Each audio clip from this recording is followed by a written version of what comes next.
Ako si Leia.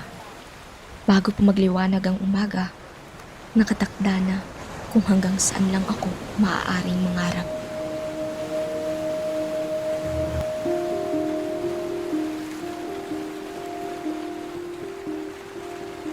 Dito ako iniwan ng mga alon, hindi para dalhin palayo, kundi para itali sa mga hangganan.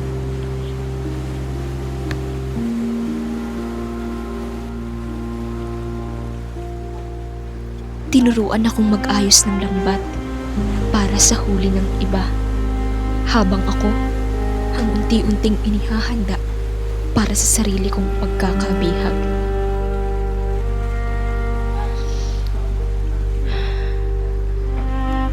Sabi nila, ang takot ay proteksyon. Hindi nila sinabi na maaari rin pala itong maging kulungan.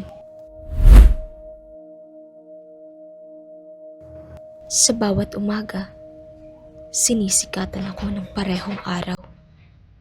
Tila ba, paulit-ulit akong ibinabalik sa iisang buhay.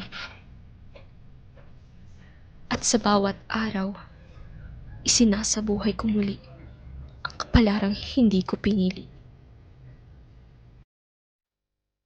Kapag nasanay ka ng mabuhay sa init at alat ng dagat, akala mo ito na ang mundo.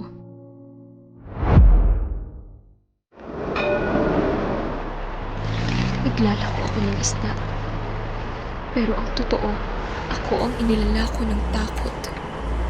Bitbit ko siya sa ulo, sa likod, sa dibdib.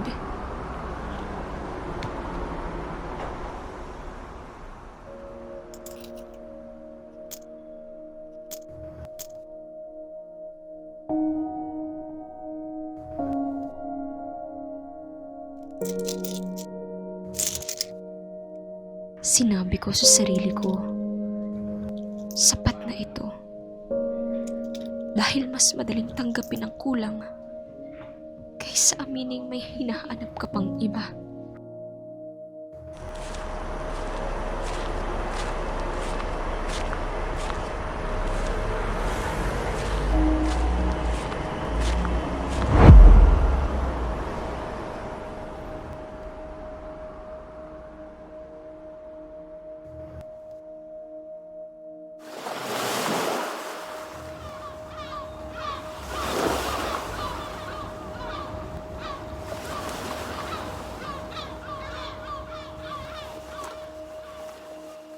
Noon ko nakita na may mga taong tumitingin sa dagat, hindi para maghintay, kundi para lumisan.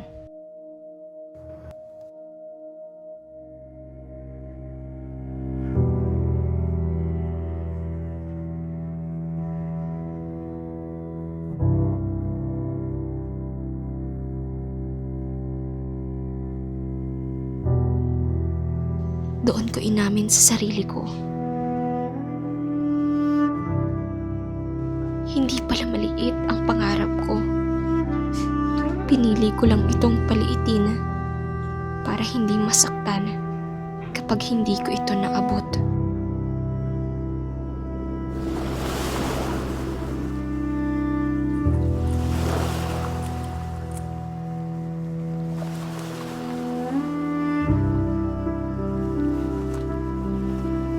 Minahal ko ang takot dahil tinulungan niya akong mabuhay. Pero ang pagmamahal pala, kapag sobra, nakakalimot magpalaya.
Ang pag-alpas ay hindi paglayo sa dagat.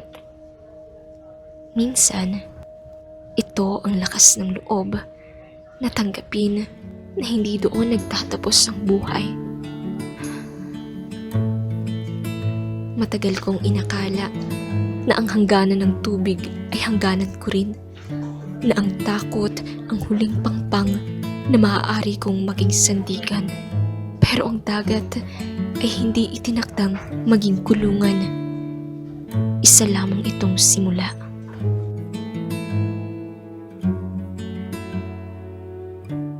Ang pag-alpas ay ang pagpiling bitawan ang mga tanikalan ni Nana, ang mga takot ay tinuro bilang iingat. Ito ang sandaling pinili kong yakapin sarili kong tinig. Kahit hindi man naririnig, kahit walang katiyakan.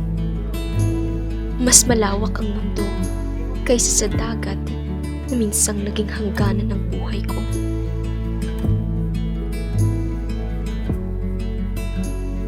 At ngayon, hindi ko man alam kung saan ako dadalhin ng tapang na ito.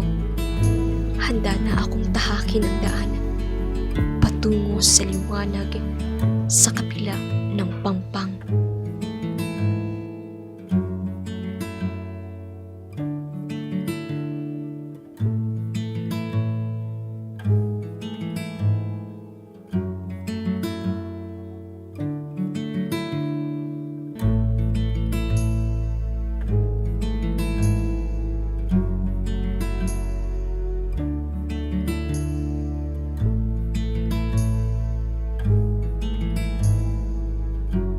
Ito ang aking pag-alpas.